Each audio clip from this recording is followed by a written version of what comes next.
So it's now 7:30 in the evening of Monday, 26th of January, the Buddhist year 2558. This is the first and the last, the only 7:30 on this day, this year, that we will ever know and experience.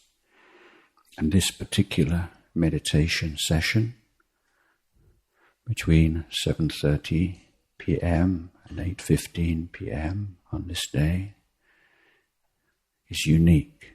It's only ever going to happen once in our life, this particular occasion where we've all come together in this way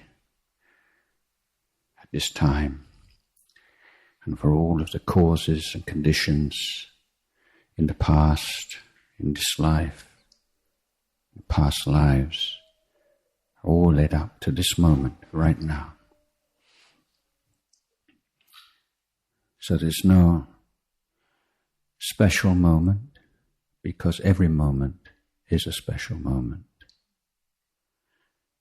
Every moment is a once-in-a-lifetime moment. And this is a truth that we overlook. It's so obvious that we don't think about it. And we take seconds for granted, we take minutes for granted, we take hours, days, even months for granted. And the path of practice is one of waking up. This isn't applying a particular meditation technique in order to gain a special experience, a spiritual experience, but we are devoting ourselves to waking up or awakening to the nature of all experience, understanding experience as experience. Understanding experience as experience is not a philosophical quest. It means seeing the arising and passing away of phenomena according to causes and conditions, seeing the flow of conditions.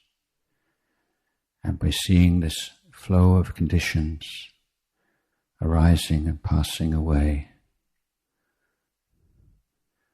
we refrain from, we don't make the sense of I and mine. So the Buddha is telling us that the feeling of I, me, mine is not inherent in our life. It's something that we make moment by moment. Every moment we lack mindfulness and clarity, we make I, we make me, we make mine. And in meditation practice, we're learning how to abandon, how to let go of this I-making, me-making, mine-making, by learning to be awake, aware, clear, bright, with whatever appears in consciousness. So we apply our attention to a very simple object, the in-breath and the out-breath. And when we do that, the mind rebels. The mind fights against awareness and clarity. We have to be very patient, without expectations, without desires for it to be a particular way. We very calmly, patiently, but firmly keep returning again and again to our meditation object. And we see the duration of our meditation period, not in terms of minutes or hours, but simply as one breath. So just as a potter is making pots, he puts his best effort into every single pot. Every pot is a new pot. And every breath is a new breath. We start again, we start afresh with every new breath, creating an interest, an appreciation of this simple phenomena, this beautiful phenomena of an in-breath and an out-breath. This is our pot, this is our work of art.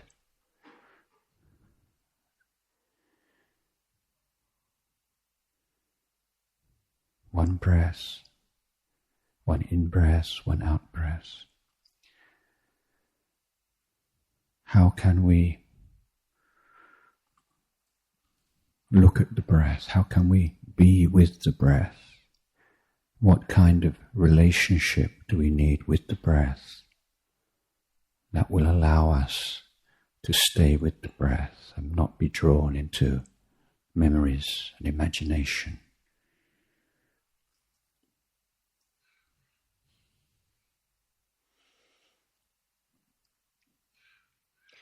So mindfulness or sati is the ability to remember, to bear in mind the meditation object, not to forget the object.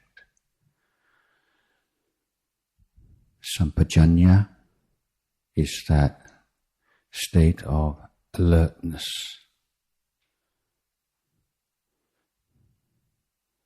and the recognition that we have become distracted is the work of sampajanya.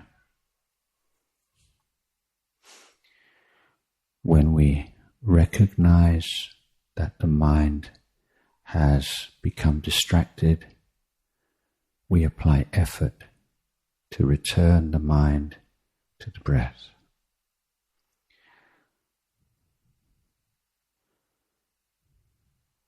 So there is mindfulness of the breath, and whenever the mind becomes distracted, sampajanya arises, reminds us that this is not what we are intending to think about, and with effort and a sense of renunciation and letting go, we return to the breath, and we return to the breath gladly, because this is where we want to be putting our attention. We have allowed our mind to dwell in thoughts of the past, thoughts of the present, over and over and over and over again for so many lifetimes. And where has it ever taken us? What kind of true peace and happiness have those thoughts ever given us? They never have, and they never will provide what they promise It's only when we let go of our attachment to thoughts and memories and dwell in the awakened mind, the Buddha mind, that we can find that peace, the peace of knowing and understanding. But before we can penetrate the nature of phenomena, we need the stability and clarity and sense of joy and well-being that comes through samadhi. Samadhi is the result of uninterrupted mindfulness, a stream of mindfulness. So our work as meditators is the work of mindfulness, supported by the work of sampajanya and the work of effort. In the development, practice of mindfulness, sometimes the mindfulness is too strong, sometimes it's too weak. So we get excited or agitated or drowsy and dull. Sampajanya also functions as the inspector and the one who checks to see whether mindfulness is at the right or the optimum level. And we just adjust or fine-tune our effort again and again.